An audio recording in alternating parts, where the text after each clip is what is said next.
مارسيلو وقفها، يمشي مارسيلو يوزع كرة، عودة له جول،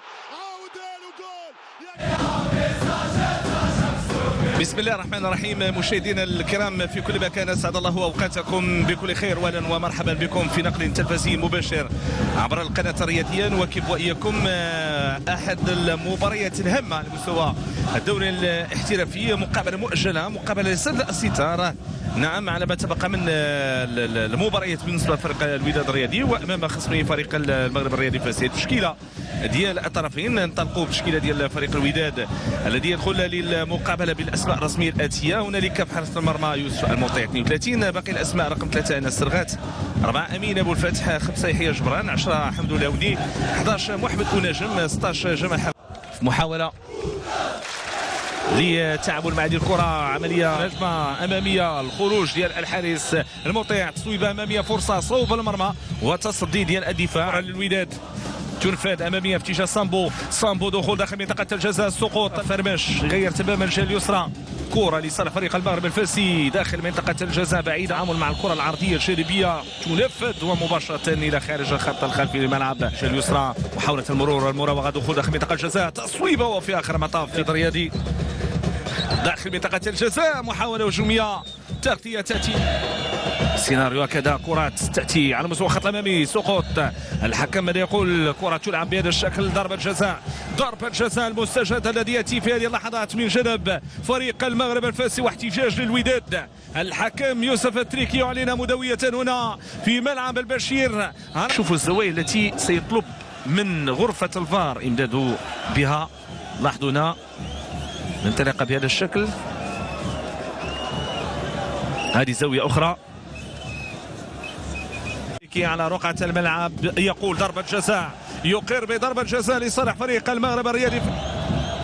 يتقدم بوريغا بهذا الشكل، يصوب ويضع الكرة في المرمى، معلنا عن الهدف الأول لصالح فريق المغرب الرياضي الفاسي، رغم أن الحارس يوسف المطيع مشى في اتجاه الكرة، لكن بوريغا يعلن عن افتتاح التسجيل في هذه المباراة. 1-0 دقيقة 19، تغير الامور، غادي نشوفوا الوداد يصبوا للتعديل، وغادي نشوفوا ايضا فريق المغرب الفاسي يصبوا لاضافه الهدف الثاني، وبين هذا وذاك ربما المقابله ستكون افضل لصالح فريق الوداد الرياضي. تنفذ داخل منطقه الجزاء راسيه بهذا الشكل، الانزال، التحضير عن تصويبه مباشره، لكن هناك تقديم يحافظ على كورتو، تمريره عرضيه جانبيه راسيه من جانب الدفاع، البحث على تمريره جانبيه ولكن بعيده من حركاس الى اخره.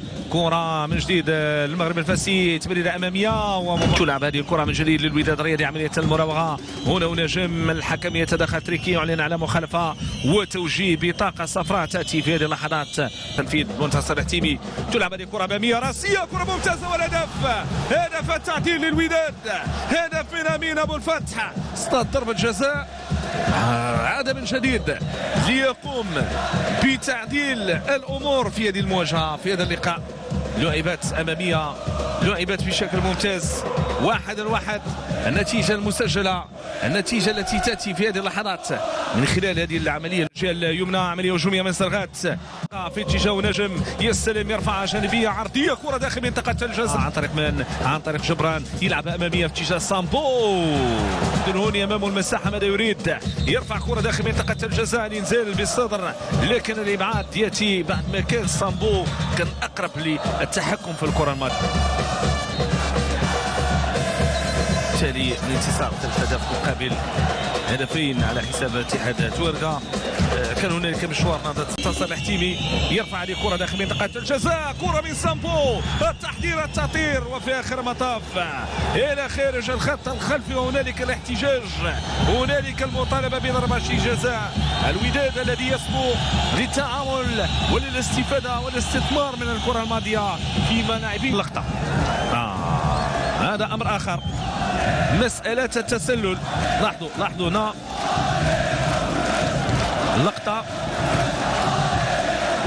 لعبات هذه الكرة، شير على أن هنالك تسلل،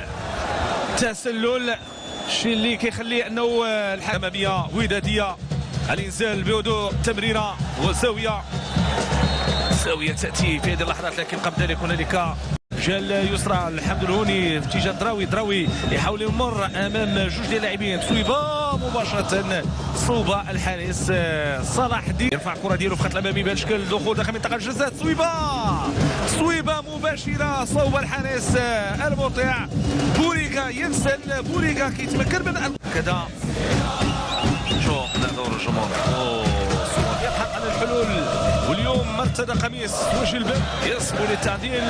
هذه العمليه وهذه المحاوله رياحي السلم يرفع كره داخل منطقه الجزاء في غياب منطقه الجزاء يحافظ على كورته يتردد محمد النجم يرفع كره صامبو راسيه ولكن هنالك تغطيه دفاعيه. الكره من الوداد كانت صعبه على معترك فريق المغرب الفاسي.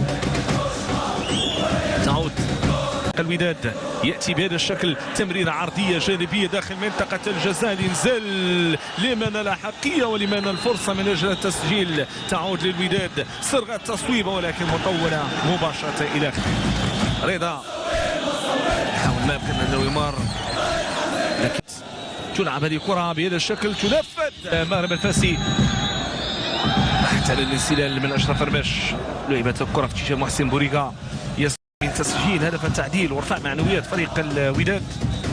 ثم تفاصيل هذه المواجهه فريق المغرب الفاسي يندفع على مستوى الخط الهجومي. هناك في المقابل كره اماميه سامبو والعمليه الهجوميه حمد الهوني الاستثمار. نشوف لذلك سنتابع ما تخبئه الدقائق المقبله. كره اماميه تنفذ مباشره الى خارج الخط الخلفي للملعب الى خارج الخط الخلفي. وزير بنزرتي انه يعتمد على لاعب على مستوى الخط الدفاعي قيمه فرحان يسد كل المنافذ كما تبقى يختار تصويب هذه الكره في السويه البعيده قائم ثاني اقرب فقط للحارس صلاح الدين شاب سقط على ارضيه الملعب. بناء العمليه الهجوميه من جانب بعينه تمرير عرضيه فرصه داخل منطقه الجزاء وابعاد للخطر ابعاد للخطر من جانب ينطلق قام تمريره ولكن لم تكن